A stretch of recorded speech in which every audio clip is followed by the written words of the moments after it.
Phone আসে বাসা থেকে, কে জানে আসে নাই। রাস্তা কে যেন রাস্তায় আসে, আসতে পারছে না। এরপরে পরীক্ষা দিব পুরো সিলেবাস, পুরো চ্যাপ্টার। নেক্সট উইকে পরীক্ষা হবে পুরো চ্যাপ্টার।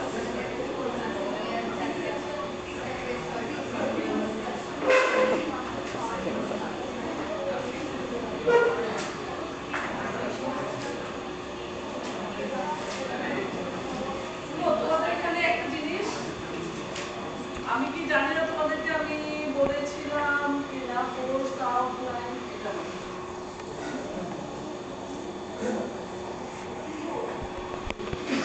কোর্স আউটলাইনে তোমাদেরকে একটা জিনিস আমি আজকে আপডেট করে দিলাম, বলা হয়েছে কিনা।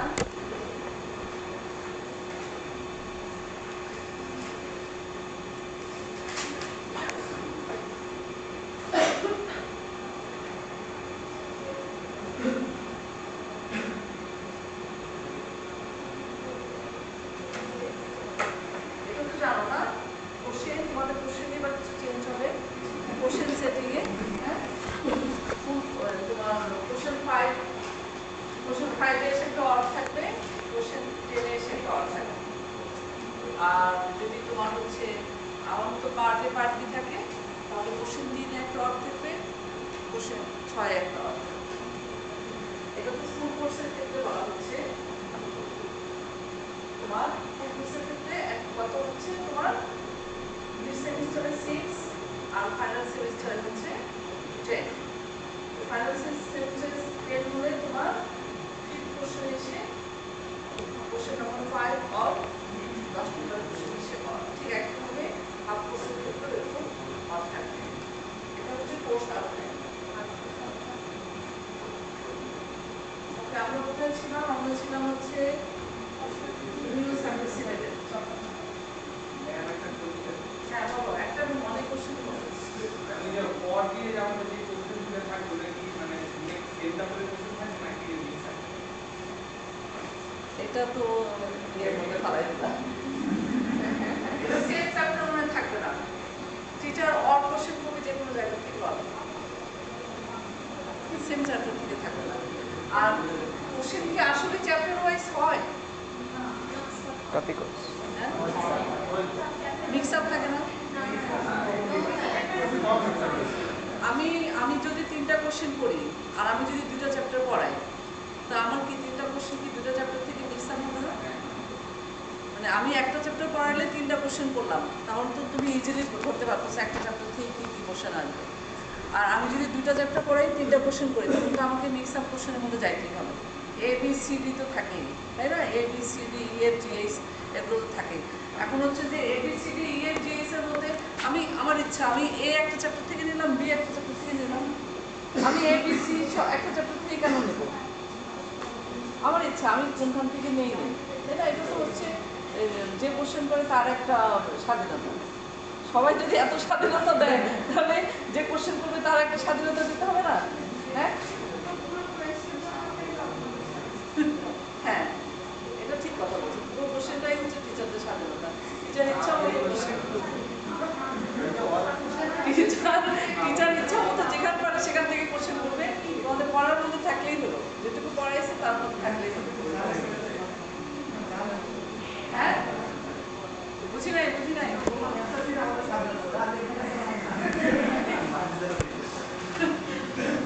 তোমাদের এমন করা উচিত, বই খাতা খুলে পরীক্ষা দেওয়ার সিস্টেম করা উচিত। বই খাতা খুলে তখন ওই পেজ উঠাইতে উঠাইতে সময় শেষ।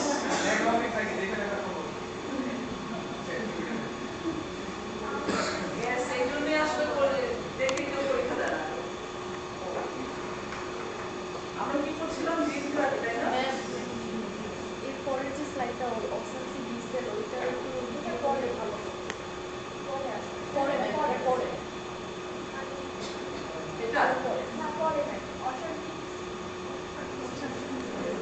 এটা আরো পরে ফ্লো চার্ট এই যে এটা এটা একটু রিভিউ করে দিলে ভালো ফরম্যাটে বুঝতে। আচ্ছা, এটা রিভিউ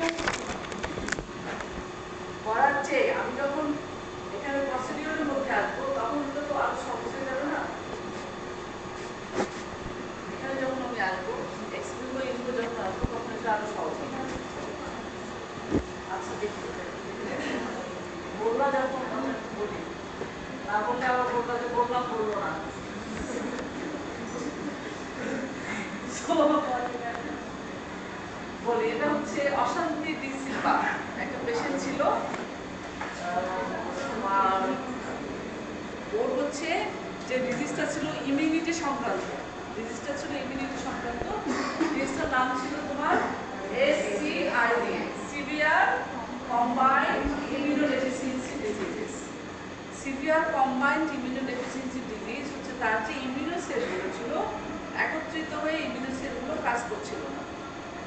তো জিন থেরাপিটা সাধারণত আমরা কি করি, জিন থেরাপি হচ্ছে যদি এই এই জিন থেরাপি ইয়েটা হচ্ছে আরো কারেক্টেড ওয়েতে সুন্দর করে বোঝা যাবে যখন আমরা ফার্মাকোজেনোমিক্সটা করব। তো এখানে হচ্ছে যে এখানে জিন যে তার ইমিউনো সেলগুলোর মিউটেশন হয়ে যায়, ইমিউনো সেলগুলোর মিউটেশন হওয়াতে তোমার ইমিউনো সেলগুলো কাজ করে না, আর ইমিউনো সেলগুলো কাজ না করা মানে ডেফিশিয়েন্ট স্টেটে আছে। তো আমাদেরকে কি করতে হবে, ইমিউনো সেলগুলোকে কারেক্ট করতে হবে। কারেক্টেড করতে দিয়ে আমরা যেটা করেছিলাম তার যে জেনেটিক মেকআপ, ওই জেনেটিক মেকআপটা কারেক্টেড করে দেওয়া হয়েছিল। এখন জেনেটিক মেকআপটা কারেক্টেড করার জন্য দুইটা প্রসেস ইউজ করা হয় জিন থেরাপিতে, একটা হচ্ছে ইন ভিভো আর একটা হচ্ছে এক্স ভিভো। ইন ভিট্রো না বলে আমরা বলি এক্স ভিভো। কেন আমরা এক্স ভিভো বলি, কারণ এটা বাহিরে কালচার করার পরে বডিতে দেওয়া হয়, আর ইন ভিট্রোটা হচ্ছে শুধু বাহিরের ল্যাবরেটরিতে কাজ করা হয়, এটা আমরা বডিতে ইনসার্ট করি না, সেটা হচ্ছে ইন ভিট্রো। আর এক্স ভিভো হচ্ছে ল্যাবরেটরিতে কাজ টাজ করে যত যা কিছু কারেক্টেড করার পরে সেই থেরাপিটা আমরা আবার বডিতে ইনসার্ট করছি, that's why it is called ex vivo. তো অশান্তি ডি সিলভা যেটা হয়েছিল সেটা হচ্ছে যে এটা তার জেনেটিক মেকআপ, তার যে ইমিউনো সেলগুলোর যে ডেফিশিয়েন্ট স্টেট, তো ইমিউনো সেলগুলোর থেকে তার সেলগুলো কালেক্টেড করা হয়েছে। এখানে হচ্ছে তার ইমিউনো সেলগুলো কালেক্টেড করা, তার যে SCID যে হচ্ছে ডিজিজটা হচ্ছে সেটা ইমিউনো সেলগুলো, কিন্তু জেনেটিক মেকআপটা কালেক্টেড করা হয়েছে কার কাছ থেকে, একটা ব্যাকটেরিয়াল ডিএনএ থেকে। ঠিক আছে, একটা ব্যাকটেরিয়াল ডিএনএ থেকে কারেক্টেড জিনটা ক্লোন করা হয়েছে, ক্লোন করে এখানে ডিফেক্টেড জিনটাতে দেওয়া হয়েছে। ডিফেক্টেড জিনটা কার থেকে নেওয়া হয়েছে, আমরা এগুলো হচ্ছে স্টেম সেল, এগুলো হচ্ছে বোন ম্যারো তৈরি করেছে সেলগুলো, কার অশান্তি ডি সিলভা। অশান্তি ডি সিলভার এটা বোন ম্যারো থেকে স্টেম সেল থেকে কালেক্টেড করা হয়েছে। আর আদার ওয়েতে কি করা হয়েছে, একটা কারেক্টেড আমরা তো ডায়াগনোস করে দেখেছি যে তার কোন জেনেটিক মেকআপটা হচ্ছে ডিসফাংশন, কাজ করছে না, তখন আমরা বললাম যে সেই জেনেটিক মেকআপটা ক্লোন করা হয়েছে তোমার ব্যাকটেরিয়াল ডিএনএ দিয়ে, ক্লোন করে তারপরে আমরা সেটা ইনসার্ট করেছি যে তার যে স্টেম সেলগুলো কালেকশন করা হলো, ধরো পেপটিডিসের মধ্যে তার যে স্টেম সেল আছে সেখানে আমরা কি করলাম, ইনজেক্ট করে দিলাম, ক্লোন ডিএনএটা আমরা ইনজেক্ট করে দিলাম। সেই ক্লোন ডিএনএটা এখানে যাবে, তার সেলের মধ্যে যাওয়ার পরে এটাকে সে হচ্ছে থ্যারাপিউটিক্যালি সে তখন এটাকে কালেক্টেড করে ফেললো, তার জেনেটিক যে ক্লোন ডিএনএটা। দেখো এই যে ক্লোন ডিএনএটা তোমার এখানে যে সেলগুলো আছে সেলগুলোর ভিতরে যে এটা তৈরি হয়েছে। তারপরে এটা আমরা কি করলাম, দেন আমরা এটা করলাম কি ভেক্টরের সাহায্যে এই যে অশান্তি ডি সিলভা যার 12 বছর বয়স ছিল তার বডিতে ইনসার্ট করা। বডিতে ইনসার্ট করার পরে তারপরে তার মাল্টিপ্লিকেশন, তার সেলের মাল্টিপ্লিকেশন হবে সেভাবে। এটা হচ্ছে অশান্তি ডি সিলভার তোমার জিন থেরাপি। এটা এখন বোঝা গেছে তো, তাই না? ওকে, এরপরে আমরা যেগুলো দেখলাম সোমাটিক সেল, জার্মলাইন সেল, তারপর কোন ডিজিজের ক্ষেত্রে আমরা কোন সেলগুলো সাধারণত কালেক্ট করা হয়, যদি ক্যান্সার প্রডিউসিং সেল হয় তখন আমরা সেই টার্গেটেড টিউমারের কাছে সেখান থেকে নিব। এভাবে দিস আর দ্য বিভিন্ন তোমার হচ্ছে ডিফারেন্ট ডিজিজ প্যাটার্ন আর they are the different cells that we have to collect for তোমার ইন ভিভো বলো আর এক্স ভিভো জিন থেরাপি। এরপরে this are the different vectors, সাধারণত লিপিড ভেক্টরস এবং ভাইরাল ভেক্টরস ইউজ করা হয়। ভাইরাল ভেক্টর ইউজ করতে হলে যেহেতু ভাইরাসের মধ্যে ডিএনএ আছে তাহলে ভাইরাসের তোমার জেনেটিক পার্টটা রিমুভ করতে হবে, রিমুভ করে ওর যে ক্যাপসুল যে ক্যাপসিডটা থাকে সেই ক্যাপসুলের মধ্যে আমরা তোমার কারেক্টেড জিনটা দিব। আর লিপিড অনুযায়ী আমরা যেটা বলি যে আমাদের যে বিভিন্ন লিপিড ক্যারিয়ারগুলো আছে, লিপিড ক্যারিয়ারের মধ্যেও আমরা কারেক্টেড জিনগুলো ইনসার্ট করে আমরা বডিতে অ্যাপ্লাই করতে পারি। সো একটা হচ্ছে ভাইরাল ভেক্টর, একটা হচ্ছে non viral vector. These are the approaches. Vivo এবং এক্স ভিভো অ্যাপ্রোচ, যে এক্স ভিভো অ্যাপ্রোচটা ইউজ করা হয়েছিল তোমার অশান্তি ডিসিলভার ক্ষেত্রে। এই ইন ভিভো এবং এক্স ভিভো অ্যাপ্রোচের মধ্যে দুটো ইয়ে আছে তোমার। দুটো ডিফারেন্সটা কিরকম? একটা হচ্ছে যে কিছু সেল আছে যে সেলগুলো আসলে মাল্টিপ্লিকেশন হয় না, যে সেলগুলো আমরা বাহিরে এক্স ভিভো পদ্ধতিতে আমরা তোমার হচ্ছে ল্যাবরেটরিতে যেটাকে আমরা কালেক্টেড করতে পারি না, লাইক হচ্ছে ব্রেন সেল, লাইক হচ্ছে কার্ডিয়াক সেল। হ্যাঁ, সো এই টাইপের সেল থেরাপিগুলো আমরা সাধারণত ইন ভিভো দিয়ে করে থাকি। আর এটা হচ্ছে যে এক্স ভিভোতে সেল থেরাপিগুলো করা যায় না। আর এক্স ভিভো হচ্ছে যে যখন হচ্ছে তোমার নর্মালি যেমন অশান্তি ডিসিলভার ক্ষেত্রে আমরা দেখলাম যে ইমিউনোসেলটা এক্স ভিভো দিয়ে করা হয়, তাহলে এক্স ভিভোর ক্ষেত্রে যেটা হচ্ছে যে তোমার দ্যাট ইজ তোমার আর ইয়েটা হেরিডিটি, যেহেতু এটা একটা জেনেটিক মেকআপ, তাহলে একজনকে যখন আমি ট্রিটমেন্ট করবো সেটা হেরিডিটারি, তার পরবর্তী জেনারেশন এটা ক্যারি করবে। আর তোমার আর এটা হচ্ছে দু ক্ষেত্রে হবে, ইন ভিভোর ক্ষেত্রে এক্স ভিভোর ক্ষেত্রে। সো আমি যদি জার্মলাইন থেরাপিগুলো করে থাকি, জার্মলাইন থেরাপিগুলোর ক্ষেত্রে যেটা হয় যে হেরিডিটিটা ক্যারি করতে হয়। সো হেরিডিটিটা ক্যারি করতে হলে যেটা হয় যে তোমার যদি ইথিক্যাল পারমিশনের ব্যাপার থাকে, যে আমি যদি ইথিসিটি মেনটেন করি যে আমি জার্মলাইন থেরাপি হচ্ছে আমি আমার নেক্সট জেনারেশনে হচ্ছে জার্মলাইন থেরাপির ক্ষেত্রে তোমার আর ইথিক্যাল ভ্যারিয়েশনটা চলে আসে, যে নেক্সট জেনারেশন টু জেনারেশনটা পাস করা হবে। বাট নর্মাল যে সোমাটিক সেল জিন থেরাপিগুলো সেগুলোর ক্ষেত্রে এটা হেরিডিটি ক্যারি করলেও আমাদের অবজেকশন থাকে না। বাট অবজেকশনেবল ক্ষেত্রে হচ্ছে যদি আমরা তোমার জার্মলাইন থেরাপিগুলো করে থাকি। তো সোমাটিক সেল আর তোমার হচ্ছে জার্মলাইন জিন থেরাপি দুটোর ক্ষেত্রে আমরা ইন ভিভো এক্স ভিভো অপশনে যাব। বাট এক্স ভিভো অপশনে আমরা কখন যেতে পারি? যেহেতু কিছু কিছু সেলের মাল্টিপ্লিকেশনের মধ্যে সীমাবদ্ধতা আছে, সেক্ষেত্রে যেসব সেলের মাল্টিপ্লিকেশনের সীমাবদ্ধতা আছে সেই সব সেলের ক্ষেত্রে আমরা এক্স ভিভো থেরাপিতে যাব না, আমরা সেক্ষেত্রে আমরা ইন ভিভো থেরাপি ইউজ করব। হ্যাঁ, কিছু বলছো? সো ইন ভিভোটা যেটা হয়, ইন ভিভো হচ্ছে যে সরাসরি আমরা কি করব, থেরাপিউটিক জিনটা আমরা তোমার ক্যারিয়ার দিয়ে ইনসার্ট করব, ভাইরাল ভেক্টর দিয়ে ইনসার্ট করব। এটা যদি তোমার ভাইরাল ভেক্টর হয়, এগুলো হচ্ছে ভাইরাল ভেক্টর, সরাসরি আমরা মোটামুটি থেরাপিউটিক জিনটা ভাইরাল ভেক্টর দিয়ে বডিতে ইনসার্ট করব। সেটা ইন্টারমিনাস হতে পারে, ইন্টারপিকাল হতে পারে, ইন্টারপেরিটোনিয়াম হতে পারে, ইন্টারমাসকুলার হতে পারে। সেটা তোমার ইনজেক্টেবল ফর্মে ইনজেক্ট করা হয়। আর এক্স ভিভোর ক্ষেত্রে আমাদের হচ্ছে যে আমরা থেরাপিউটিক জিনটাকে কালচার করব, কালচার করে তারপরে সেটা তোমার হচ্ছে ইমপ্ল্যান্ট করা হবে। প্রথমে আমরা দিলাম যে থেরাপিউটিক জিন এবং তোমার হচ্ছে দ্যাট ইজ যেটা যে সেলগুলোকে বডি থেকে তোমার হচ্ছে টেক আউট করা হয়েছে, like stem cell, bone marrow transplant cell. So এই সেলগুলো নিয়ে তারপরে সেটাকে কালেকশন করার পরে এরপর আমরা ভাইরাল ভেক্টর দিয়ে বডিতে ইনসার্ট করবো, সেটা হচ্ছে এক্স ভিভো। না, এটা হচ্ছে প্রসেসের মাধ্যমে দেখানো হয়েছে যে ইন ভিভো এবং এক্স ভিভোতে কিভাবে হয়ে থাকে। আগে যে ছবি দুটো দেখলাম, ওই ছবিটা এখানে আরেকটু তোমার বোঝানোর সুবিধার জন্য আরেকটু ডিফারেন্ট ওয়েতে দেখানো হয়েছে। যে যেমন এখানে প্রথমে হচ্ছে যে ইন ভিভোর ক্ষেত্রে আমরা কি করছি, ইন ভিভোর ক্ষেত্রে প্রথমে এটা কি ইন ভিভো না এক্স ভিভো? এটা হচ্ছে এক্স ভিভো। তাহলে x Vivo cell therapy, x ভিভোর ক্ষেত্রে প্রথমে আমাদের কি করতে হবে, সেলটাকে আইসোলেশন করতে হবে। So number one process is the isolation of the cell. Isolation of the cell, সেটা কি সেল হতে পারে? হিমাটোপয়েটিক সেল, অথবা তোমার হচ্ছে স্টেম সেল। যেহেতু স্টেম সেল হচ্ছে সবগুলো সেলের জন্ম দিয়ে থাকে, স্টেম সেল থেকে সবগুলো সেলের জন্ম হয়ে থাকে। সো স্টেম সেলটা হচ্ছে important for the isolation process. তাহলে ফার্স্ট হচ্ছে আইসোলেশন করতে হবে। আইসোলেশন করার পরে আমাদের কি করতে হবে, জিনটাকে মডিফাই করা। জিনের যে পার্টটা ডিফেক্টেড যে পার্ট আছে সেটাকে আমরা মডিফাই করব, that is the modification of the cell. এখন মডিফিকেশন অফ দ্য সেল কিভাবে আমরা করতে পারি? মডিফিকেশন অফ দ্য সেল, এখানে সফটওয়্যার আছে, জিন এডিটিং টুলস আছে, জিন এডিটিং টুলস দ্বারা এটাকে মডিফাই করা হয়। মডিফিকেশন করার পরে দেন আমরা বলি, মডিফিকেশন যখন হয়ে যায় তখন আমরা ধরে নেই যে এটা কারেক্টেড সেল হয়েছে। সো একটা সেল যখন মডিফাই হয়ে গেল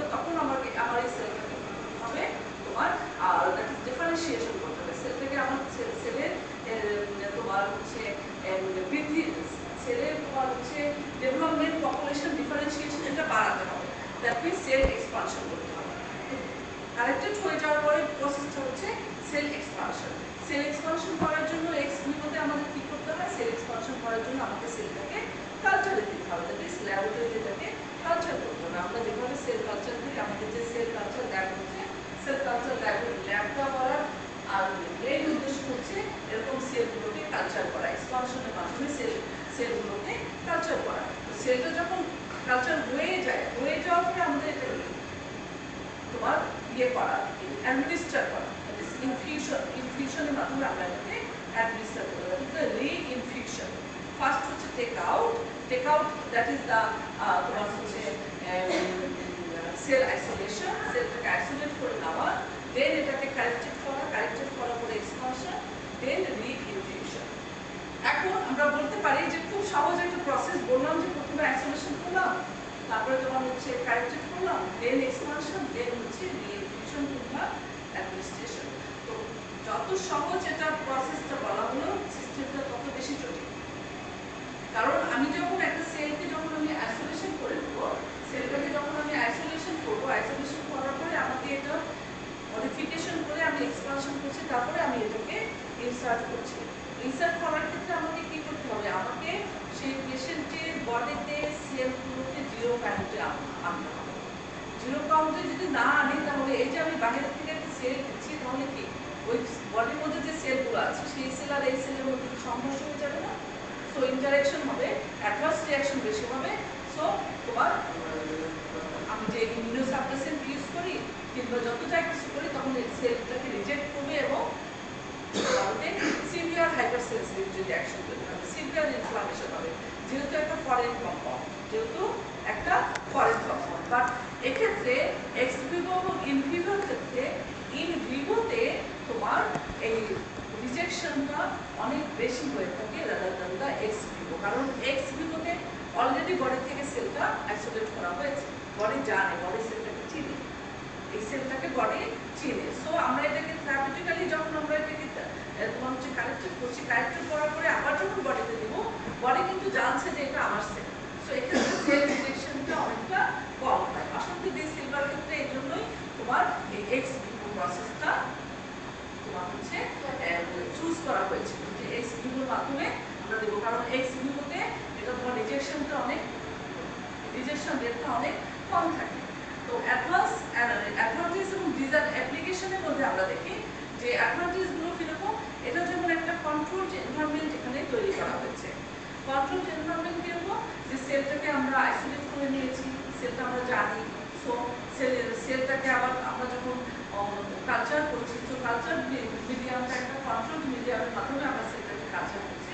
সো এক্ষেত্রে আমরা তোমার হচ্ছে হায়ার এফিকেসি আমরা এটাকে মেনটেন করতে পারি, এবং সেফটি মনিটরিংও এখানে বেশি, কারণ সেলটা অলরেডি আইডেন্টিফাইড, বডি থেকে যেহেতু এটা পিক আপ করা হয়েছে, সো সেলটা অলরেডি বডি এটাকে আইডেন্টিফাই করেছে। সো সেফটি মনিটরিং এখানে অনেক তোমার হচ্ছে বডির এফিকেসি, সেলটাকে তোমার একসেপ্ট করার ক্ষমতা বডির অনেক বেশি থাকবে, এবং থেরাপিউটিক্যালি এটা অনেক বেশি এফিকেসি হবে। এবং এটা যেহেতু বডি অলরেডি এটাকে আইডেন্টিফাইড, সো হাইপারসেনসিটিভিটি রিঅ্যাকশন কম হবে, that means lower immuno reaction. যেহেতু এটা একটা নোন সেল, বডি থেকে যেহেতু এটাকে ভেতরে নেওয়া হয়েছিল, বডি এটাকে জানে, তো সেক্ষেত্রে এটা তোমার lower immuno reaction, lower hypersensitivity reaction হওয়ার পসিবিলিটি থাকবে, দ্যাট ইজ অনেক কম হাইপারসেনসিটিভিটি রিঅ্যাকশন হবে।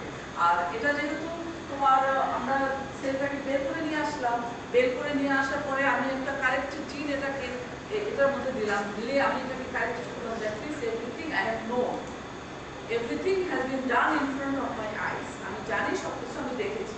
সো এক্ষেত্রে থেরাপিউটিক এফেক্টিভনেস অনেক বেশি আসবে। সো এটা হচ্ছে অ্যাডভান্টেজ। আর অ্যাপ্লিকেশন আমরা দেখলাম যে অশান্তি ডি সিলভার ক্ষেত্রে একটা হয়েছে, এছাড়া আদার্স যে তোমার মেলিগনেন্সি কিংবা আদার্স যে কিছু মেটাবলিক ডিসঅর্ডারগুলো আছে, এনজাইম ডেফিসিয়েন্সির জন্য আমাদের কিছু মেটাবলিক ডিসঅর্ডার হতে পারে লিভারের ক্ষেত্রে, সেক্ষেত্রে আমরা এটা এক্স ভিভো যে থেরাপিটা ইউজ করতে পারি। So this are the processes and advantages. In ভিভোর ক্ষেত্রে একই রকম। এই পিছনে তুমি কি করো? হ্যাঁ, আমি না বলেছি যে মোবাইল কোনো কিছু রাখো না, মোবাইল হচ্ছে আমার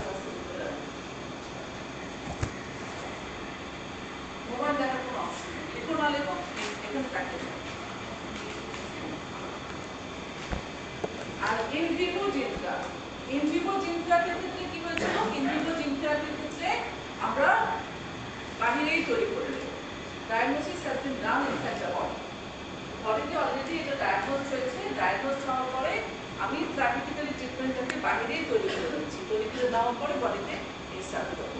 বাইরে তৈরি করে দেওয়ার ক্ষেত্রে আমার ফার্স্ট পয়েন্টটা হচ্ছে যে আমাকে ভেক্টরটা প্রিপেয়ার করে নিতে হবে। কোন ভেক্টরটা আমি ইউজ করবো, আমি কি লিপিড ভেক্টর ইউজ করবো নাকি আমি ভাইরাল ভেক্টর ইউজ করবো? যদি আমি ভাইরাল ভেক্টর ইউজ করি তাহলে আমার ভাইরাসের ভিতরে যে জেনেটিক পার্ট আছে, জেনেটিক পার্টটাকে আমাকে তার থেকে রিমুভ করে নিতে হবে। সো জেনেটিক পার্টটাকে আমি যদি রিমুভ করে নেই, অথবা আমি নন ভাইরাল ভেক্টর হিসাবে আমি ন্যানো পার্টিকেলস, লিপোজোমস, তারপর তোমার হচ্ছে মাইক্রোস্ফিয়ার্স, এই টাইপের কম্পাউন্ডগুলো আমি ইউজ করতে পারি ভেক্টর প্রিপারেশনের জন্য। দেন যেটা হবে যে এই ভেক্টর প্রিপারেশন করার পরে এটাকে দ্যাট ভেক্টর কি হচ্ছে যে ক্যারিং দ্য জিন, যে জিনটা আমি সার্টিফিক্যালি আমি জিনটা যেটা পাওয়া যাচ্ছে, ধরো আমার যে কার্ডিওভাস্কুলার যে ডিজিজ হয়েছে কিংবা আমার যে হচ্ছে রিউমাটয়েড আর্থ্রাইটিস হয়েছে, তাহলে রিউমাটয়েড আর্থ্রাইটিসের হচ্ছে সাইটোপ্লাজমিক ফ্লুইড, কার্ডিওভাস্কুলার ডিজিজ হলে আমার যে মায়োসাইটস, সো সেখানে মায়োসাইটের মধ্যে যখন অলরেডি আমার আইডেন্টিফাইড যে আমার কোন জায়গায় তোমার থেরাপিটা দরকার, সো সেখানে সেই সেলটার যে তোমার স্ট্রাকচার আছে সেটা আমার আগে থেকে আইডেন্টিফাই, সো আগে থেকে আমাকে থেরাপিটিক্যালি সেটা পাওয়া যায়, থেরাপিটিক্যালি সেই জেনেটিক রিসার্চটা পাওয়া যায়। তাহলে সেটা কি করতে হবে, সেটা আমাকে সেই ভাইরাল ভেক্টরের মধ্যে সেটাকে দিতে হবে, যেন সেটা ডিরেক্টলি কি করবে, ডিরেক্টলি সেটা সেই অর্গানের মধ্যে, যদি আমার কার্ডিওভাস্কুলার সিস্টেম হয় তাহলে আমার হচ্ছে ইনজেকশনটা কোথায় হবে, ইনজেকশনটা আমার কার্ডিয়াক সিস্টেমটা যেখানে আছে সেখানে সরাসরি দিতে হবে।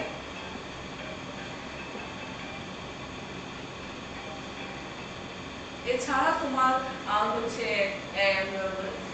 আমরা ইন্টারভেনাস রুটে দিতে পারি, যেটা ক্যারি করে নিয়ে যাবে সেই সিস্টেমে, সেই জায়গায় নিয়ে যাবে, সাইটোপ্লাজম নিয়ে যাবে, নিয়ে যাওয়ার পরে যেটা হবে তখন সেটা হচ্ছে জিন এক্সপ্রেশন ইনসাইড দ্য সেল। তারপরে তোমার সেই সাইটোপ্লাজমের যে জিন এক্সপ্রেশন তোমার হচ্ছে থেরাপিউটিক অ্যাক্টিভিটি শুরু হবে। এটার ক্ষেত্রে তোমার অ্যাডভান্টেজের ক্ষেত্রে লিমিটেশনটা একটু বেশি। কেন লিমিটেশন বেশি এই জায়গায় বলো তো দেখি, কেন লিমিটেশনটা বেশি?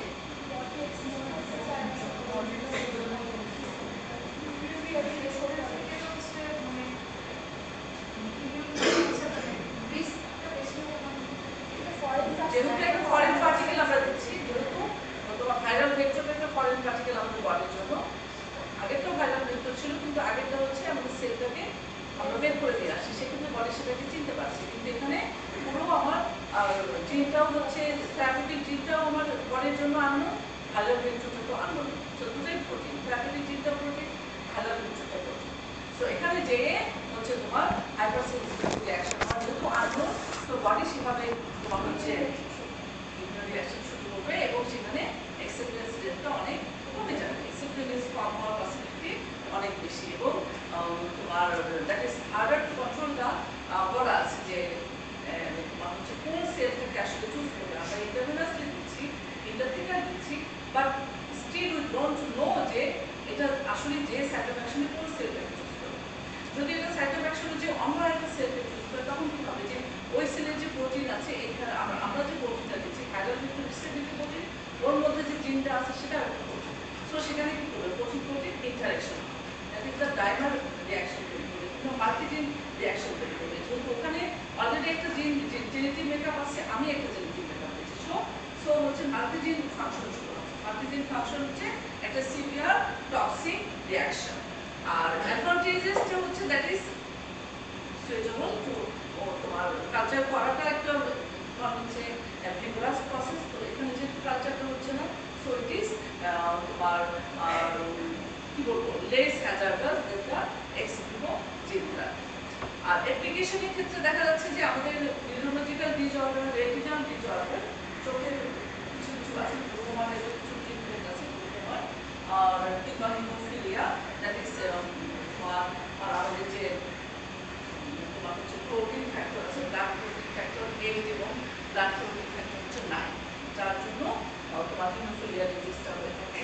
সো সেটাকে আমরা এই ভিভো জিনটার মাধ্যমে হচ্ছে ট্রিটমেন্ট করতে পারি। So this is the in Vivo and x Vivo. So তোমাদের যদি আসে তোমার প্রসেস, তারপরে তোমার হচ্ছে অ্যাডভান্টেজেস কিংবা লিমিটেশন, এক্সাম্পলস, প্রসেস আসলে তো এক্সাম্পল অলরেডি চলে আসবে যে কোন কোন ক্ষেত্রে ইউজ করা হচ্ছে প্রসেসটা মিলিয়ে। আর আর এটা হচ্ছে ছবিটা দিয়েছি জাস্ট তোমাদের বোঝার জন্য, পরীক্ষায় আসে এরকম করে একটা মানুষ আট করে সময় নষ্ট করার কোনো দরকার নেই।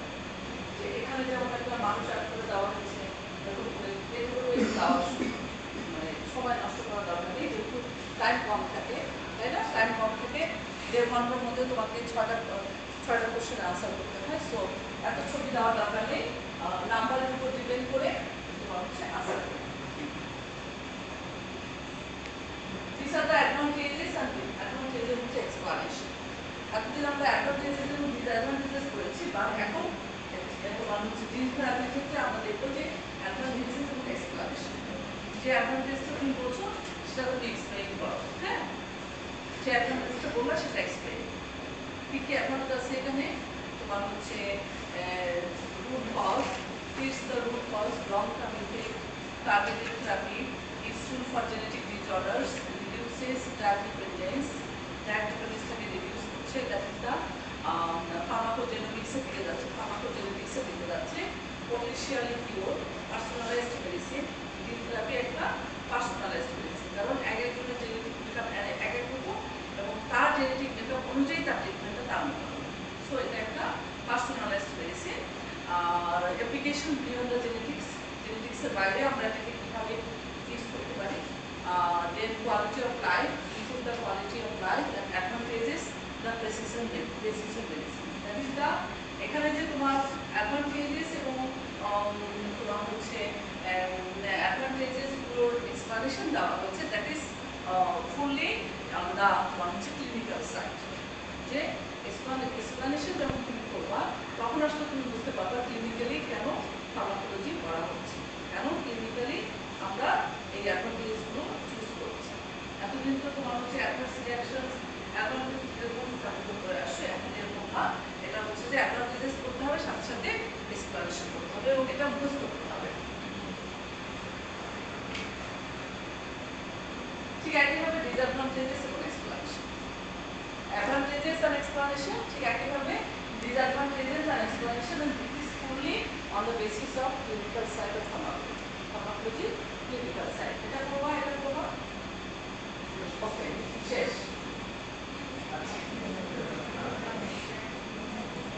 এখন আমরা নতুন চ্যাপ্টার করি। আমাদের নতুন চ্যাপ্টার হচ্ছে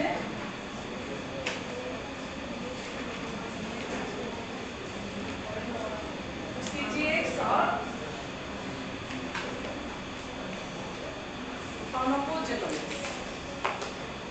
Pharmacogenomics and pharmacogenetics. এটা ইয়ে হয়ে গেছে, এখানে ওপেন করাটা সরে গেছে। Pharmacogenomics and pharmacogenetics, নতুন চ্যাপ্টার pharmacogenomics and pharmacogenetics। এটা হচ্ছে a race to cure tailoring the medications based on your genetics. A race to cure and tailoring the medications based on your genetics. প্রত্যেকটা মানুষের genetics makeup, আমাদের বডিতে কতগুলো জিন আছে, কত বিলিয়ন জিন আছে বডিতে? শুধু এই কথাটা শুনে একটু চিন্তা করো। race to cure tailoring the medication based on your genetics. প্রত্যেকটা মানুষের জেনেটিক্সের উপর ভিত্তি করে আমরা মেডিকেশনটাকে টেইলর করবো। টেইলর কীরকম? আমরা কাটবো, সেলাই করবো, ডায়েট করবো, হ্যাঁ, দ্যাট ইজ দ্য টেইলরিং। আমি ড্রাগটাকে ডিসকভার করবো, আমার বডির সাথে সেটাকে, বডির জিনের সাথে সেটাকে মেকআপ করবো, তারপর আমি সেটা খাবো। That is the tailoring. So tailoring the medications তার জন্য বেসড অন ইন্ডিভিজুয়াল জেনেটিক্স। প্রত্যেকটা মানুষের জেনেটিক মেকআপ হচ্ছে ডিফারেন্ট। আমাদের কতগুলো সাইটোক্রোম P450 এনজাইম আছে। জেনেটিক মেকআপ মানে শুধুমাত্র অ্যাডিনিন, গুয়ানিন, সাইটোসিন আর ইউরাসিল না, শুধুমাত্র আমাদের ডিএনএ আর আরএনএ না। জেনেটিক মেকআপ হচ্ছে আমাদের লিভারে, জেনেটিক মেকআপের ইউনিটটা হচ্ছে প্রোটিন। জেনেটিক মেকআপের ইউনিটটা হচ্ছে প্রোটিন। আমাদের লিভারে cytochrome P450 enzyme, cytochrome P450 ছাড়াও আরও এনজাইম আছে। শুধু আমি যদি সাইটোক্রোম P450 এনজাইমটাকে বলি, এই সাইটোক্রোম P450 এনজাইমটার ক্লাস ফ্যামিলি হচ্ছে হিউজ। কয়েক হাজার, সাইটোক্রোম P450 মধ্যেই কয়েক হাজার আছে।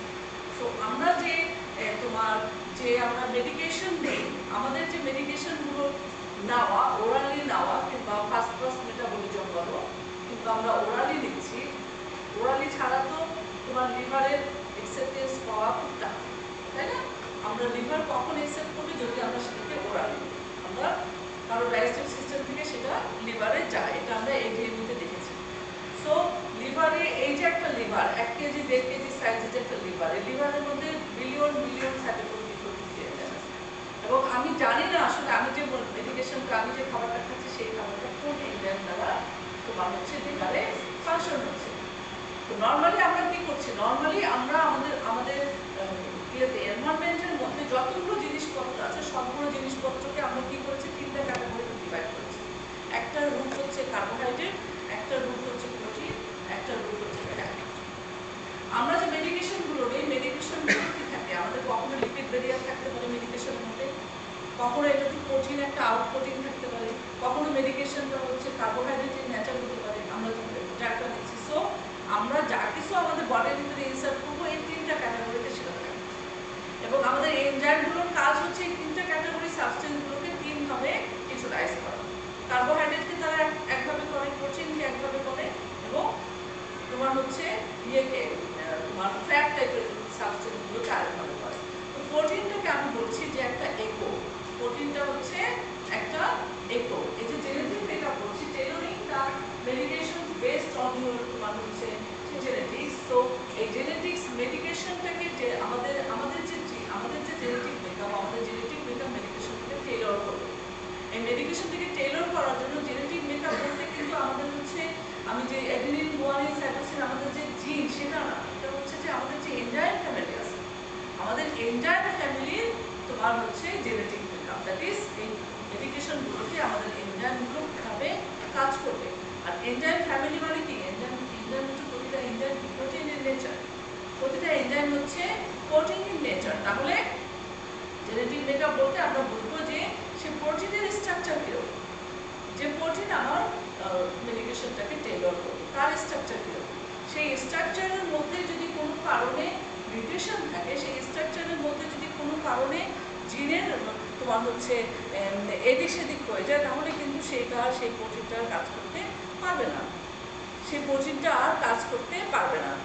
কাজ করতে না পারলে কি হবে? আমি যে মেডিকেশনটা নিচ্ছি সেই মেডিকেশনটা ইউটিলাইজেশন হবে না, সেটা অ্যাক্টিভ মেটাবোলাইট হিসাবে আমার বডিতে থেকে যাবে। আর অ্যাক্টিভ মেটাবোলাইট হিসাবে যদি আমার বডিতে সেটা থেকে যায়, তাহলে কি হবে? আমি সেটার থেকে অনেক বেশি টক্সিক ইফেক্ট পাবো, এবং এটা আমার বডিতে ডিপোজিশন। অ্যাক্টিভ মেটাবোলাইটটা যদি ইউরিনারি এক্সক্রিশনের মাধ্যমে এক্সক্রিট হয়ে যায়, দ্যাটস ফাইন। এই অ্যাক্টিভ মেটাবোলাইটটা যদি 2% ফিকাল এক্সক্রিশন দিয়ে এক্সক্রিট হয়ে যায়, দ্যাটস ফাইন। বাট অ্যাক্টিভ মেটাবোলাইটটা যদি বডি থেকে এক্সক্রিটেড হতে না পারে, ইউরিনারি বলো ফিকাল বলো, এই দুটো রূপ তো আমাদের এক্সক্রিটেড রূপ। সো এই রূপ দিয়ে যদি এক্সক্রিশন হতে না পারে, তাহলে বডির মধ্যে কী হবে? এটার ডিপোজিশন বাড়তে থাকবে। কোনো একটা অর্গানের যে কোনো একটা সেলের মধ্যে এটা কী করবে? ডিপোজিটেড হতেই থাকবে, হতেই থাকবে, হতেই থাকবে। একটা এন্ড কী করবে? সিভিয়ার টক্সিক রিয়াকশন তৈরি করবে, সিভিয়ার ডিজিজ তৈরি হবে। দ্যাটস ওয়াই আমাদেরকে বলা হচ্ছে যে আমরা এই জেনেটিক জিনের উপর ডিপেন্ড করে আমাদের মেডিকেশনগুলোকে খাওয়া উচিত। নট অল দ্য মেডিকেশন, সব মেডিকেশন না, এটা শুধুমাত্র কিছু তোমার হচ্ছে মেডিকেশন, যে মেডিকেশনগুলো এই এনজাইম ফ্যামিলি দিয়ে মেটাবোলাইজড হবে। সব মেডিকেশন এনজাইম ফ্যামিলি দিয়ে মেটাবোলাইজড হয় না। কিছু কিছু মেডিকেশন কি করে? কোনো মেটাবলিজমের দরকার হয় না, সরাসরি কি করবে? তোমার বডিতে যে এফেক্ট দেবে। যেমন আমি যদি ধরি ব্লাড থিনার হিসাবে ক্লপিডোগ্রেল এবং প্লাসোগ্রেল যদি আমি খাই, আমার কোনো এনজাইম ফ্যামিলি লাগবে না এখানে, এটা সরাসরি সাইটোপ্যাকশনে চলে যেয়ে কাজ শুরু করবে। বাট আমি যদি ক্লপিডোগ্রেল নেই, এই ক্লপিডোগ্রেলকে অ্যাক্টিভ ফর্মে আনার জন্য আমাদের সাইটোক্রোম P450 যে তোমার হচ্ছে C2C9 এনজাইম, তার হচ্ছে এস্টার 2 এবং এস্টার 17 অ্যালেলি, এটা হচ্ছে সাইটোক্রোম তোমার ক্লপিডোগ্রেলকে কাজ করে। তাহলে আমি যদি ক্লপিডোগ্রেল খাই, আমার যদি এস্টার 2 এবং এস্টার 17-এর মধ্যে ডিফেক্টিভ থাকে, তাহলে আমার ক্লপিডোগ্রেল কাজ করছে না। সো আমি ব্লাড থিনার হিসেবে নিচ্ছি, বাট আমার ব্লাড থিন হচ্ছে না, ব্লাড আরও ঠিক হচ্ছে। এবং ব্লাড ঠিক হলে কী হচ্ছে? আমার কার্ডিয়াক তোমার হচ্ছে কমপ্লিকেশনস বেড়ে যাবে। আর অন্যদিকে কী হচ্ছে? অ্যাক্টিভ ক্লপিডোগ্রেল বডিতে ডিপোজিশন হচ্ছে, সেটা আলাদাভাবে টক্সিক রিয়াকশন হচ্ছে। সো এরকম স্পেসিফিক কিছু মেডিকেশনের ক্ষেত্রে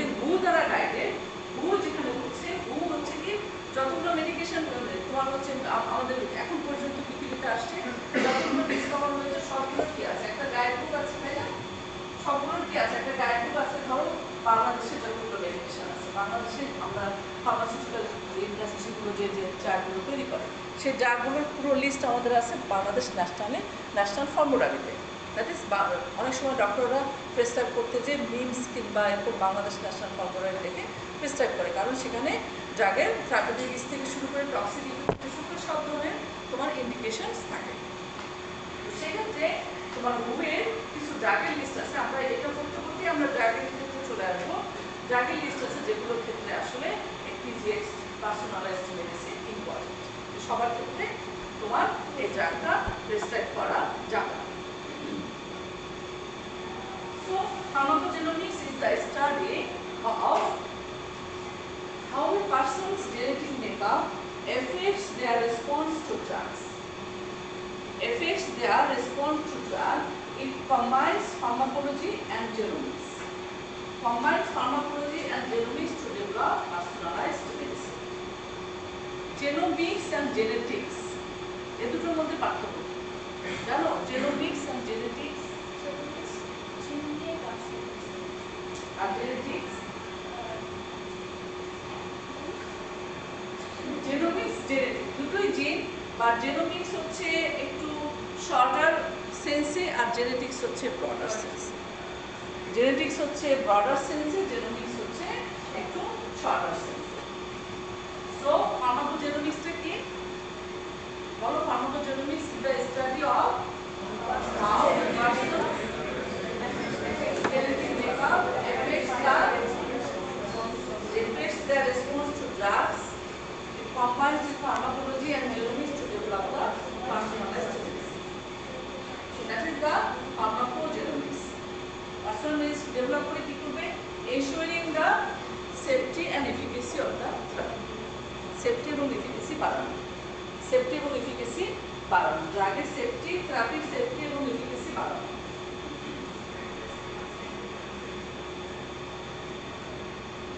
Pharmacogenomics analyzes the variations in gene. কি করে? জিনের কাজটা কি? Drug metabolism, transport, drug targets, risk of adverse reaction. Drug metabolism that is লিভারে যাবে, মেটাবলাইজড হবে, দেন ড্রাগটাকে ট্রান্সপোর্ট করে নিয়ে যাবে। ড্রাগটাকে ট্রান্সপোর্ট করে কোথায় নিয়ে যাবে? টার্গেট সাইটে। ড্রাগ টার্গেট, এখানে টার্গেট। সো টার্গেট সাইটে নিয়ে যাওয়ার পরে কি হবে? টার্গেটকে দেওয়ার পরে আমরা কি পাবো? আমাদের অ্যাডভার্স ইফেক্টের রিস্ক থাকবে কি থাকবে না। এই জন্যই তো আসলে পার্সোনালাইজড মেডিসিন, যে তোমার অ্যাডভার্স ইফেক্টে ড্রাগের যে অ্যাডভার্স যে রিঅ্যাকশন হলো সেটার রিস্ক কতটুকু থাকবে, সেটা আমরা পার্সোনালাইজড মেডিসিন দ্বারা আমরা হচ্ছে মেকআপ করবো, আমরা জানবো পার্সোনালাইজড মেডিসিন দ্বারা। তাহলে কি কি ভ্যারিয়েশনগুলো পার্সোনালাইজড মেডিসিন অ্যানালাইজ করে? ফার্স্ট হচ্ছে তোমার টার্গেট, দেন তোমার সাইট, যে সাইটে তোমার ড্রাগটা ট্রান্সপোর্ট করে নিয়ে যাবে। মেটাবলিজমটা হচ্ছে টার্গেট, যে তোমার সাইট, যে সাইটে তোমার ড্রাগটা তোমার হচ্ছে যেখানে লিভারে ধরে মেটাবলিজম হবে, লিভারে তোমার এনজাইমগুলো আছে, মেটাবলিজম হবে। দেন হচ্ছে site of action, then site of action. Site of অ্যাকশনে যাওয়ার পরে কি হচ্ছে? রিস্কটা বাড়ছে। এখন হচ্ছে যে কেন আসলে ফার্মাকোজেনোমিক্স ইম্পর্টেন্ট, আমরা কেন বলছি ফার্মাকোজেনোমিক্স ইম্পর্টেন্ট? প্রথমটা আমাদের কি ছিল? It is the study of কি? ফার্মাকোজেনোমিক্সে কি ছিল? স্টাডি অফ কি লেখা ছিল? How gene responds to drug. How gene responds to drugs and বড় কি লিখছো? খাতার মধ্যে কি লিখছো? খাতার মধ্যে কি লিখছো? কে খাতা লিখছো এটা? বড়। How the person's genetic makeup affects their response to drugs. How the person's genetic makeup affects their response to drugs. So, why important? Because এটা হচ্ছে ড্রাগ সিলেকশনটাকে অপটিমাইজ করবে, কারণ জেনেটিক মেকআপ ডিপেন্ডস করবে ড্রাগের activity. So optimises the drug selection, এবং drug সিলেকশনটা যখন আমি ড্রাগ যখন সিলেক্টেড হয়ে যাবে পার্সোনালাইজড মেডিকেশন দ্বারা, তখন কি হবে? That determines the correct dose, that is personalised মেডিসিনটা হচ্ছে correct drug, correct dose, correct person and correct হচ্ছে সাইড এফেকশন। ড্রাগটাকে কারেক্ট হতে হবে, ডোজটা কারেক্ট হতে হবে, পার্সনটাকে কারেক্ট হতে হবে। কারণ পার্সনটাকে এই জন্য কারেক্ট হতে হবে, আমরা তার এনজাইমটা জেনেটিক মেকআপটা জানি তো আমাদের পার্সোনালাইজড মেডিসিন। সো পার্সনটাকে কারেক্ট হতে হবে। পার্সন যদি কারেক্ট থাকে, পার্সন কারেক্ট থাকলে সেই কারেক্টেড ডোজে কারেক্টেড ড্রাগটা সেই পার্সনের কাছে যে ফাংশন করবে। আদারওয়াইজ তোমার হচ্ছে পার্সন কারেক্টেড না থাকলে ড্রাগটা যে ফাংশন করতে পারবে না। So determines the correct dose. এবং যখন তোমার পার্সনটা কারেক্ট হয়ে যাবে, ড্রাগটা কারেক্ট হয়ে গেল, ডোজটা কারেক্টেড হয়ে গেল, দ্যাট মিনস তোমার side effect less side effect, so reduces the advance drug reaction. যে এডিআর তখন অনেক কমে যাবে। পার্সোনালাইজড মেডিসিনের উদ্দেশ্য হচ্ছে অ্যাডভান্স ড্রাগ রিঅ্যাকশনকে কমানো। কত কম অ্যাডভান্স ড্রাগ রিঅ্যাকশন করা যায় সেটাই হচ্ছে পার্সোনালাইজড মেডিসিনের মেইন টার্গেট। এবং অ্যাডভান্স ড্রাগ রিঅ্যাকশন যখন কমে আসবে তখন ultimately corrected person, corrected drug, corrected dose that improve the therapeutic efficacy. That improve the therapeutic efficacy of the drug. Drug-এর therapeutic activity-টাকে বাড়িয়ে দিবে, that is drug-এর therapeutic outcome-টাকে বাড়িয়ে দিবে।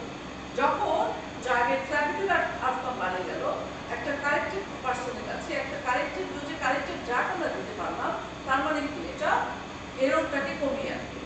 ড্রাগ পার্সনের এবং তোমার হচ্ছে অ্যাডভার্স রিঅ্যাকশনের যে এররটা থাকবে, ট্রায়াল এন্ড এরর, সো এই ট্রায়াল এন্ড এররটাকে কমিয়ে আনবে। That avoids the trial and error prescribing. Doctor যখন প্রেসক্রাইব করবে, ডক্টর যখন একটা ড্রাগ প্রেসক্রাইব করে, ডক্টর যদি তোমার ক্লপিডোগ্রেল প্রেসক্রাইব করলো, ক্লপিডোগ্রেল প্রেসক্রাইব করলো, বাট তোমার তার জেনেটিক মেকআপ জানলো না। সো ক্লপিডোগ্রেল প্রেসক্রাইব করলো, তার জেনেটিক মেকআপ জানলো না, তার মানে কি এখানে এররটা অনেক বেশি হয়েছে। আর যদি সে ক্লপিডোগ্রেল প্রেসক্রাইব করে, তার জেনেটিক মেকআপটা জেনে নেয় টেস্টের মাধ্যমে, তখন কি হবে? এররটা আমরা অ্যাভয়েড করতে পারবো। যে এররটা হওয়ার কথা ছিল, যে সাইড ইফেক্টগুলো হওয়ার কথা ছিল, সেগুলো আমরা অ্যাভয়েড করতে পারবো। সো দিস ইজ দ্য ফার্মাকোজেনোমিক্সের most important, why pharmacogenomics is most important নাওয়াডেজ।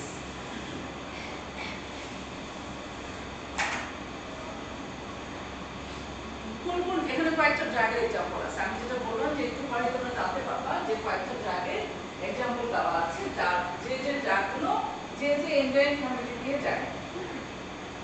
So আমি যদি কোরিন ধরি, কোরিন হচ্ছে CYP2D6 enzyme. CYP2D6 enzyme clinical impact কিরকম হবে? এই এনজাইমটা যদি জেনেটিক তোমার হচ্ছে মেকআপ ইফেক্টিভ থাকে, তখন এটা কি হবে? কোরিন এনজাইমটা এই এনজাইমটা হচ্ছে কোরিন ট্র্যাকটাকে পুরোলি মেটাবলাইজ করবে। কোরিন কোনো অ্যাক্টিভিটি শো করতে পারবে না, এই জন্য এটাকে বলা হচ্ছে পুয়ার মেটাবলাইজার। সো আমরা পেইন রিলিফের জন্য যদি দেই, তার জেনেটিক মেকআপ চেক না করে যদি আমি কোরিন প্রেসক্রাইব করি, তখন হচ্ছে তার পেইন রিলিফটা কম হবে।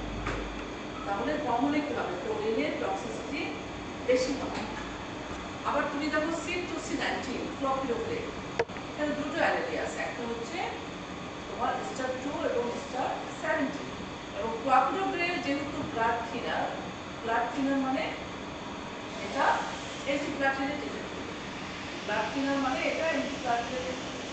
সো এটার মধ্যে যদি CYP2C19 এর মধ্যে যদি জেনেটিক মেকআপটা তোমার রং থাকে, তখন এটা ক্লপিডোগ্রেল ফাংশন করতে পারবে না, that is the reduced antiplatelet effect. এরপর হচ্ছে TPMT enzyme, that is the azathioprine. Azathioprine হচ্ছে লাইফ সেভিং ড্রাগ। অ্যাজোথ্যাপটিনের ক্ষেত্রে TPMT এনজাইমের মধ্যে যদি তোমার জেনেটিক মেকআপটা যদি এরর থাকে, দ্যাট ইজ আমি এখানে স্টার 2, স্টার 3, স্টার 1 তিনটা অ্যালার্জি আছে। স্টার 1, স্টার 2 এবং স্টার 3, এই তিনটা অ্যালার্জির মধ্যে যদি কোনো একটা জেনেটিক মেকআপ তোমার হচ্ছে ডিফেক্টিভ থাকে, ডিফেক্টিভ জেনেটিক মেকআপ হয় TPMT এনজাইম, তাহলে অ্যাজোথ্যাপটিন ফাংশন করতে পারে না। আর অ্যাজোথ্যাপটিনের ফাংশন করতে না পারলে কি টক্সিক এফেক্ট দেবে? অ্যাজোথ্যাপটিনের সাইড এফেক্ট হচ্ছে রিস্ক অফ সিভিয়ার মাইলোসাপ্রেশন তৈরি করবে। সো অ্যাজোথ্যাপটিন যারা প্রেসক্রাইব করে, অ্যাজোথ্যাপটিন প্রেসক্রাইব করার আগে তার TPMT টেস্ট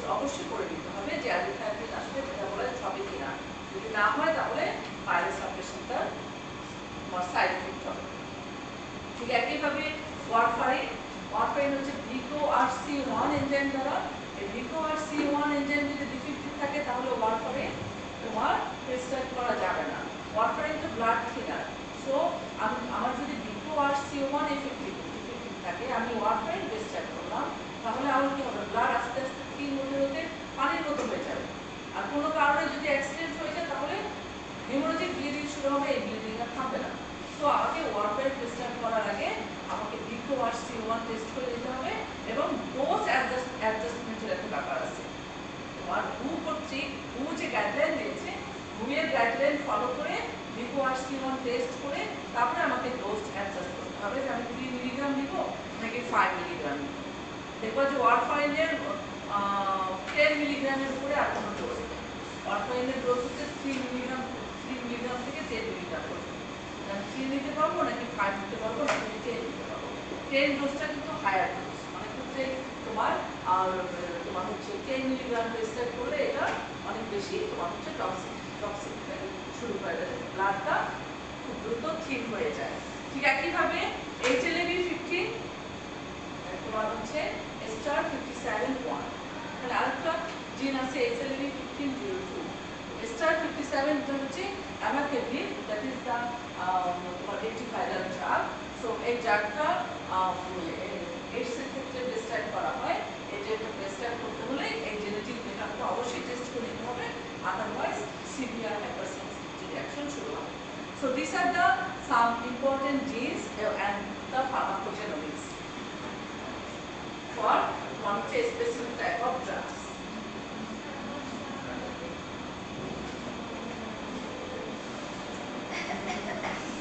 Clinical application কেন, আমি যে এখানে যে দেখলাম এখানে হচ্ছে আমি এই ড্রাগগুলোর ক্ষেত্রে এই জিনিসগুলো আমি চুজ করেছি। This are the clinical impact হতে পারে, তাহলে আমার ক্লিনিক্যাল অ্যাপ্লিকেশন এরকম থাকবে। আমার ক্লিনিক্যাল অ্যাপ্লিকেশন হচ্ছে ওয়ারফারিন ডোজ অ্যাডজাস্টমেন্ট। আমি জিনটার মাধ্যমে দেখবো যে ওয়ারফারিন কতটুকু ডোজ কাজ করছে।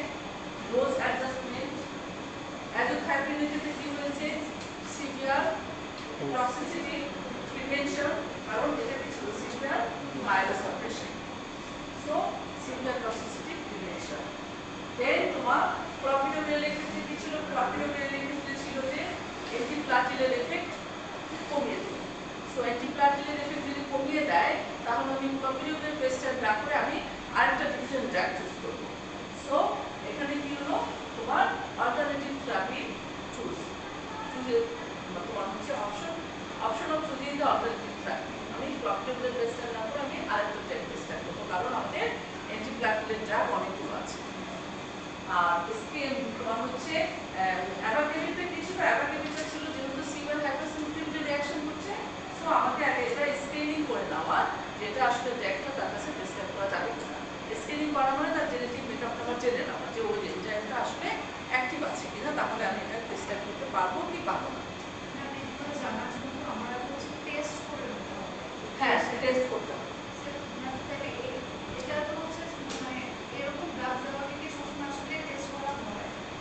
হ্যাঁ, টেস্ট করা হয়, টেস্ট করা হয়, এই ড্রাগগুলো দেওয়ার ক্ষেত্রে টেস্ট করা হয় এবং টেস্ট করে নিতে হবে। সো জেনেটিক্স আর জেনোমিক্স যেটা যে আমি মনে হয় উল্টাটা বলেছিলাম, তাই না? জেনেটিক্সটা হচ্ছে সিঙ্গেল জিন আর জেনোমিক্সটা হচ্ছে মাল্টিপল জিন। উল্টাটা বলেছিলাম, শর্টার এবং শর্টার, আসলে জেনেটিক্সটা হচ্ছে শর্টার এবং জেনোমিক্সটা হচ্ছে ব্রডার সেন্স। এই জিনিসটা দেখো, এই স্লাইডটা দেখো,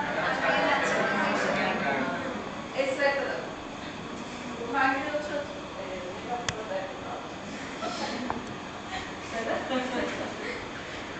এটা দেখো, এতক্ষণ ধরে যে কথাগুলো বললাম, যে genetics makeup, pharmacogenetics, that is the জেনেটিক্সটা হচ্ছে single gene influence variability in drug response. Single gene দেখো, জিন প্লাস ড্রাগ প্লাস এফেক্ট হচ্ছে ফার্মাকোজেনেটিক্স।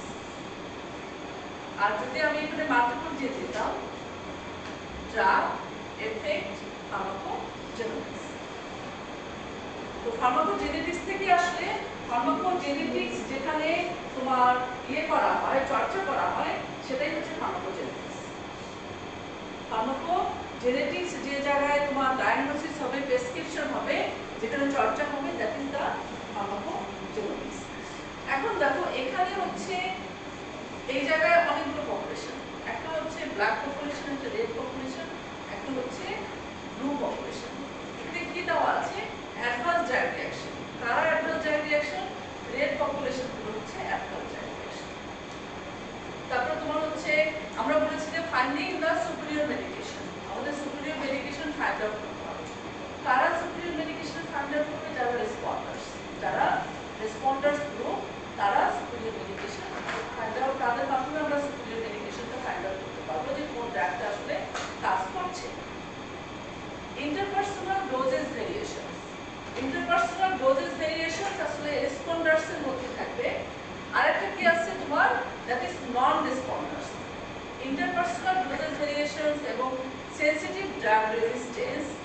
সেনসিটিভ ড্রাগ রেজিস্ট্যান্স হচ্ছে টক্সিক রেসপন্ডার্স এর মধ্যে, এবং তোমার আদার্স যেগুলো আছে superior medications doses variations, that is the responders, doses variation responders, superior medication responders, আর ব্ল্যাক ট্রিপল হচ্ছে নন রেসপন্ডার্স। তো সাধারণত যেটা হয় যে এখানে একটা পপুলেশন, উই ডোন্ট নো আসলে কোন পপুলেশন কিরকম ফাংশন করছে। এই যে ক্লাসে আমরা বসে আছি, আমাদের মধ্যে কারা রেসপন্ডার গ্রুপ, কারা হচ্ছে টক্সিক রেসপন্ডার্স হবে, কিংবা কারা তোমার নন রেসপন্ডার হবে, এটা কিন্তু বোঝা মুশকিল without hour genetic makeup, without knowing hour genetic makeup. এই টাইমে জেনেটিক মেকআপ না জানা ছাড়া আমরা আসলে এটা বুঝতে পারবো না। সো টক্সিক রেসপন্ডার্স আমরা দেখছি যে রেড গ্রুপ টক্সিক রেসপন্ডার্স মানে এদের জেনেটিক মেকআপটার মধ্যে ভেরিয়েশন আছে, দ্যাটস ওয়াই এটা টক্সিসিটি শো করছে। নন রেসপন্ডার হচ্ছে এদের এনজাইম ফাংশন কিন্তু একেবারে নেই, কোনোভাবেই এরা রেসপন্ড করবে না ড্রাগের উপর, সো এদেরকে প্রেসক্রাইব করাই যাবে না। কিংবা অল্টারনেটিভ থেরাপির ক্ষেত্রে আমরা যাবো, যেখানে আমরা পেলাম অল্টারনেটিভ থেরাপি, আমরা এক জায়গায় পেলাম না, আমাদের ক্লিনিক্যাল অ্যাপ্লিকেশনের মধ্যে অল্টারনেটিভ থেরাপি পেয়েছি, আমরা তখন সেখানে অল্টারনেটিভ থেরাপির দিকে যাবো। আরেকটা হচ্ছে যে যেখানে আমার রেসপন্ড করছে আমি তাকে প্রেসক্রাইব করব। সো এটাই হচ্ছে ফার্মাকোজেনেটিক্স আর ফার্মাকোজেনেটিক্স। নেক্সট ক্লাসে এটা আমি এখনো করে নাই, স্লাইডটা হচ্ছে কমপ্লিট করে নেই, স্লাইডটা কমপ্লিট করলে আমি এটা দিয়ে দেবো।